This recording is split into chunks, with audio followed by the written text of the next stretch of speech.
So ఓవరాల్గా ఈ చట్టాన్ని సింపుల్ అని చెప్తున్నారు. సింపుల్ అంటే ఎస్ అంటే stream line structure and language, I అంటే ఇంటిగ్రేటెడ్ అండ్ కన్సైజ్, ఎం అంటే మినిమైజ్ లిటిగేషన్, పి అంటే ప్రాక్టికల్ అండ్ ట్రాన్స్పరెంట్, ఎల్ అంటే లెర్న్ అండ్ అడాప్ట్, ఈ అంటే ఎఫిషియెంట్ ట్యాక్స్ రిఫార్మ్స్ అనమాట.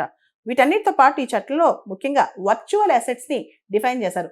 పాత చట్టం ఉన్న టైంలో ఇన్కమ్ ట్యాక్స్ యాక్ట్ 1961 టైంలో ఈ వర్చువల్ అసెట్స్ లేవు. ఇప్పుడు వర్చువల్ అసెట్స్ కూడా డిఫైన్ చేశారనమాట.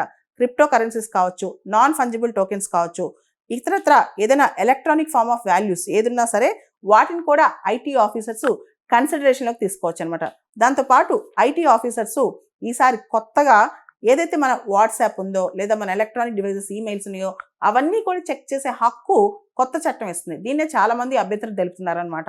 అంటే కేవలం మా ఇన్కమ్ ట్యాక్స్ లెక్కల కోసం, మా టాక్సేషన్ స్ట్రక్చర్స్ కోసం మా ప్రైవసీ మీదకి వస్తారా? రైట్ టు ప్రైవసీ మన ఫండమెంటల్ రైట్ కదా అని చెప్పి. అండ్ ఇంకొక అతి ముఖ్యమైన ప్రొవిజన్ ఏంటంటే ఈ పన్ను విధానాలు ట్యాక్స్ పర్పసెస్ కోసం పాత పెన్షన్ స్కీమ్, కొత్త పెన్షన్ స్కీమ్ని ఒకటేలా కన్సిడర్ చేస్తారు. యూపీఎస్ని, ఎన్పిఎస్ని ఒకటేలా కన్సిడర్ చేస్తారనమాట. దాంతోపాటు ఎన్జిఓస్, చారిటబుల్ ట్రస్టులకి ఏదైతే గుప్తంగా ఎనానిమస్గా వచ్చే డొనేషన్స్ ఉంటాయో మొత్తం టోటల్ డొనేషన్స్లో 5% మించకూడదనమాట. మనీ లాండరింగ్ తగ్గించే విధంగా, ముఖ్యంగా మనీ సంబంధించిన ట్రాన్సాక్షన్స్ హవాలా తగ్గించే విధంగా దీన్ని తీసుకొస్తున్నారనమాట.